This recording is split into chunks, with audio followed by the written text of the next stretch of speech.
இஸ்திஃபாஃபு ஃபிஸ்ஸலா, குடும்பத்திலே வாழ்வில் தரித்திரமும் வறுமையும் கிடைப்பது பரக்கத்து இல்லாமல் போறதுக்கு காரணங்களில் ஒன்று தொழுகையை ரொம்ப லேசா வச்சுக்கிறது. தொழுகைக்கு ஒரு முக்கியத்துவம் கொடுக்கறது இல்லை. தொழுகைக்குன்னு வருவார், இன்னொரு வேலை வந்துச்சுன்னா அதுக்கு முக்கியத்துவம் கொடுத்துருவார்.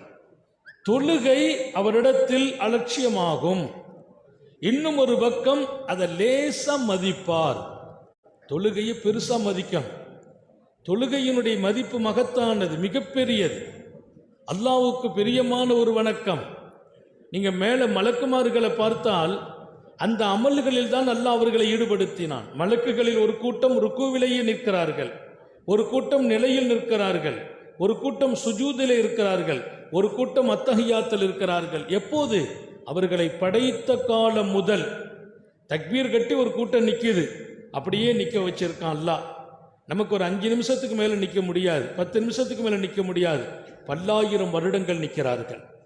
சில பேர் ருக்குவிலேயே இருக்கிறாங்க, சில பேரை சுஜூதிலேயே வைத்தான் அல்லாஹ். ஏன்?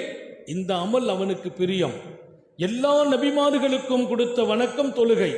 தொழுகையை மட்டும் லேசா எடை போட்டால் அல்லாஹ்வுக்கு பிடிக்காது. தொழுகை தானே, சுன்ன தொழுகை தானே, சரி ஜமாத்து பரவாயில்ல, அசர் விட்டுட்டுனா நம்ம போய் தனியா தொழுதுக்கிடுவோம். அந்த தொழுகையின் முக்கியத்துவம் உன் உள்ளத்தில் குறைந்தால் உன் வாழ்விலும் பொருளிலும் பரக்கத்து எடுக்கப்படும், வறுமை ஏற்படும், தரித்திரம் ஏற்படும். அல்லாஹ் நம்ம எல்லாரையும் பாதுகாப்பானாக. இன்னைக்கு இது ரொம்ப லேசா இருக்குது. ஜமாத்துக்குண்டு வேகமா வர்றார், யாராவது ஒருத்தங்க பேச்சு கொடுத்தா அப்படியே ஸ்டாப் ஆயிடுறார். அவரோட பேசி முடிச்சிட்டு அப்புறம் பார்க்குறாரு ஜமாத்து முடிஞ்சிருக்கும், சரி வீட்டில் போய் தொழுவோம். முக்கியத்துவம் என்பது கூடுதல் இருக்கணும். அவங்க